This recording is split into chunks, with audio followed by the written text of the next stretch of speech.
राम राम सभी भाई। तो भाई वीडियो के अंदर आज हम बात करेंगे सितंबर के महीने में हमें कौन से खाद का उपयोग करना चाहिए जिस कारण हमारी जो फसल है उसकी ग्रोथ भी अच्छी और हमें एक अच्छा उत्पादन देखने को मिले।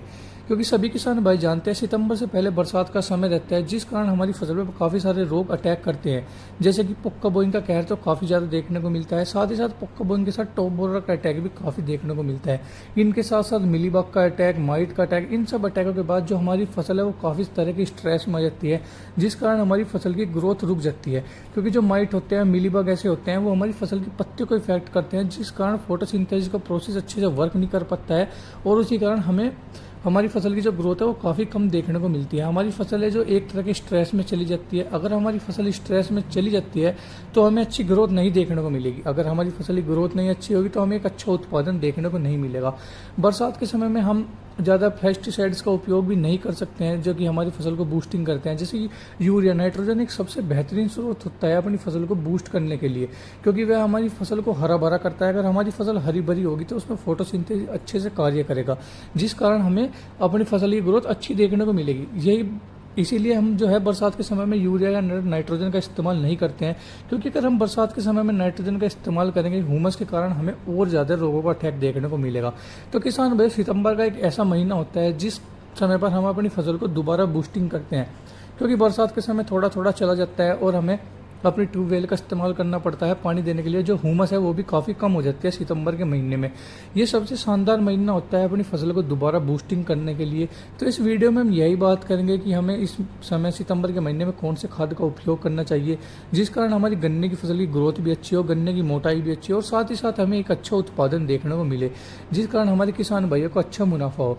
तो किसान भाइयों, अगर आप हमारे चैनल पर नए आए हैं तो हमारे चैनल को सब्सक्राइब करें, वीडियो को लाइक करें। चलो बात करते हैं सितंबर के महीने में हमें कौन से खाद का उपयोग करना चाहिए। तो किसान भाई सितंबर के महीने में हम यूरिया का इस्तेमाल कर सकते हैं, क्योंकि एक अच्छा स्रोत होता है नाइट्रोजन का। नाइट्रोजन की वजह से हमारी जो पत्तियां होती हैं वो चौड़ी होती हैं, हरी भरी होना शुरू होती है जिस कारण फोटोसिंथेसिस अच्छे से वर्क करता है और हमारा जो पौधा होता है वो अच्छे से खाना बनाता है जिस कारण हमें अपनी फसल की ग्रोथ काफ़ी अच्छी देखने को मिलती है। और सितंबर का वो महीना भी होता है जिस समय हमारी जो गन्ने की पोरियां हैं वो भी बढ़ती हैं और साथ साथ हमारी गन्ने की मोटाई बढ़ती है। हमारे गन्ने के अंदर रस भरना शुरू हो जाता है। अगर हमारे गन्ने के अंदर ज़्यादा रस भरेगा तो गन्ने की मोटाई ज़्यादा होगी।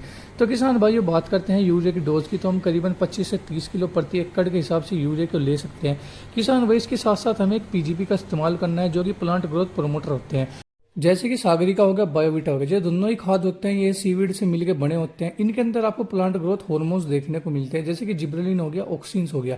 ये जो प्लांट ग्रोथ हार्मोन होते हैं ये हमारी फसल की ग्रोथ करने में मदद करते हैं और हमारी फसल को एकदम से बूस्टिंग देते हैं जिस कारण हमारी फसल हरी भरी होना शुरू हो जाती है और हमारी फसल की हमें अच्छी ग्रोथ देखने को मिलती है।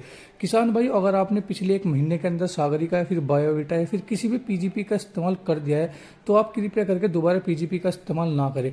अगर आपने कैल्शियम नाइट्रेट का उपयोग नहीं किया है तो किसान भाई सागरिका बायोविटा की जगह कैल्शियम नाइट्रेट का भी उपयोग कर सकते हैं, क्योंकि जो कैल्शियम नाइट्रेट होता है उसके अंदर आपको दो चीज़ देखने को मिलती है, पहली कैल्शियम और दूसरी नाइट्रोजन। तो किसान भाइयों, इसके साथ आप यूरिया का इस्तेमाल कर भी सकते हैं, नहीं भी। अगर आपको यूरिया लेना है तो बल्कि बहुत ही कम मात्रा में लेना है, क्योंकि कैल्शियम नाइट्रेट के अंदर आपको नाइट्रोजन की मात्रा भी मिलती है। तो किसान भाइयों, कैल्शियम जो होता है हमारी फसल की बूस्टिंग में काम करता है, ग्रोथ करने में काम करता है, साथ ही साथ हमारे गन्ने की लंबाई को बढ़ाता है और हमारी गन्ने की मोटाई को भी बढ़ाता है। तो किसान भैया, इसके साथ आप बोरोन का इस्तेमाल कर सकते हैं। बोरोन भी एक काफ़ी अच्छा फर्टिलाइजर होता है। बोरोन जो होता है हमारी फसल को हरी भरी करने में मदद करता है, साथ ही साथ हमारे गन्ने को मजबूत बनाता है और गन्ने की मोटाई बढ़ाता है।